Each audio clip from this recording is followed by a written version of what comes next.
நாம் தமிழர் கட்சியின் தலைமை ஒருங்கிணைப்பாளர் சீமான் அவர்கள் வட இந்திய இளைஞர்கள் தமிழ்நாட்டுக்கு வருவதா இருந்தா இன்னர் லைன் பர்மிட் அவசியம் அப்படின்னு பல மேடைகள்ல பேசியிருக்காரு. இந்த இன்னர் லைன் பர்மிட்னா என்ன அப்படின்னு பாத்தீங்கன்னா, இந்தியாவுக்குள்ள வேற ஸ்டேட்டுக்கு போறீங்க அப்படின்னா நீங்க என்ன பர்பஸ்க்கு போறீங்க, எத்தனை நாள் அங்க ஸ்டே பண்ணீங்க அப்படின்ற ஃபுல் டீடைல்ஸுமே கிளியரா வெரிஃபிகேஷன் பண்ணி அந்த ஸ்டேட் கவர்மெண்ட் கிட்ட ஒரு டெம்பரவரியான அப்ரூவல், அதுதான் இன்னர் லைன் பர்மிட் அப்படின்னு சொல்லப்படுது. இந்த இன்னர் லைன் பர்மிட் இந்தியாவில் சில மாநிலங்கள்ல ஃபாலோ பண்ணிட்டு தான் இருக்காங்க. குறிப்பா வடகிழக்கு மாநிலங்களான அருணாச்சல பிரதேசம், நாகாலாந்து, மிசோரம், மணிப்பூர் போன்ற மாநிலங்கள்ல இந்த இன்னர் லைன் பர்மிட்டை நடைமுறையில வச்சுட்டு தான் இருக்காங்க.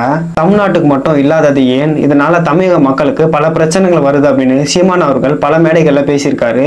சரி, இதெல்லாம் ஓகே. வட இந்திய இளைஞர்கள் தமிழ்நாட்டை நோக்கி வர்றதுக்கான அட்வான்டேஜ் அண்ட் டிஸ்அட்வான்டேஜ் என்னென்ன இருக்கு அப்படின்றத டீட்டெயில்ஸா தெரிஞ்சுக்கலாம். ஃபர்ஸ்ட், தமிழ்நாட்டு மக்களுக்கும் சரி வட இந்திய இளைஞர்களுக்கும் சரி ஒரு ஸ்டெடியான ஜாப் கிடைக்குது.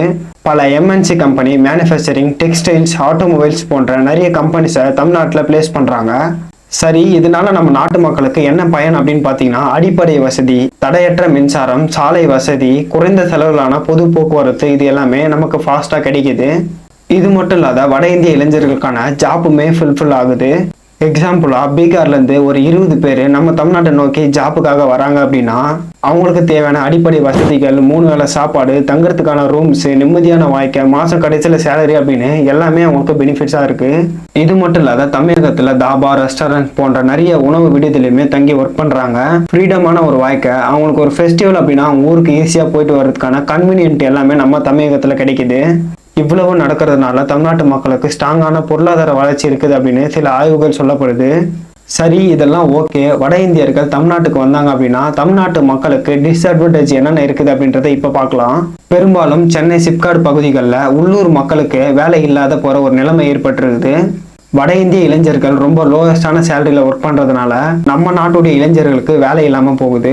லாபத்தை மட்டுமே போக்கஸ் பண்ணி நடத்துற சில கம்பெனிஸ் எல்லாமே தமிழகத்துடைய உள்ளூர் ஆட்களை வேலைக்கு சேர்க்க மாட்டாங்க. அதே கம்பெனில நம்ம ஒர்க் பண்ணிட்டு இருந்தோம் அப்படின்னா early 1 increment, Deepavali, Pongal, bonus இதெல்லாம் கேட்போம் அப்படின்னு சொல்லிட்டு தமிழகத்தில் இருக்கிற உள்ளூர் மக்களுக்கான வேலை கொஞ்சம் கொஞ்சமா ஸ்டாப் பண்ணிட்டு வராங்க. 2 இயர்ஸ் பேக்ல எல்லாம் பாத்தீங்கன்னா ஒரு ஃபேமிலி இருந்து ஒரு வட இந்தியர் மட்டும் தான் நம்ம தமிழ்நாட்டுக்கு வருவாங்க. அந்த சேலரியை மந்த்லி ஒன்ஸ் செட்டில் பண்ணிட்டு இப்படிதான் ரொட்டீனா போயிட்டு இருந்தது. இப்போ என்னன்னா கொஞ்சம் கொஞ்சமா ஃபேமிலியாவே இங்க வர ஆரம்பிச்சுட்டாங்க. இதனால ஹோட்டல், மளிகை கடை, பெட்ரோல் பங்க், கட்டுமான தொழில் போன்ற நிறைய வேலைகள்ல வட இந்தியர்கள் வர ஆரம்பிச்சுட்டாங்க. நாமளும் கொஞ்சம் கொஞ்சமா தமிழை மறந்துட்டு இந்தி மொழியை கத்துட்டு அவங்க கூட அடாப்ட் ஆகி வேலை செய்யற ஒரு சூழ்நிலை வந்திருக்குது. சரி, இதெல்லாம் ஒரு பக்கம் இருந்தாலும் ரீசெண்டா கும்மிடிப்பூண்டியில் நடந்த சம்பவம், இதனாலதான் சீமான் அவர்கள் தமிழ்நாடு கவர்மெண்ட் கிட்ட இன்னர் லைன் பர்மிட்டை எடுத்துட்டு வாங்க அப்படின்னு சொல்றாரு.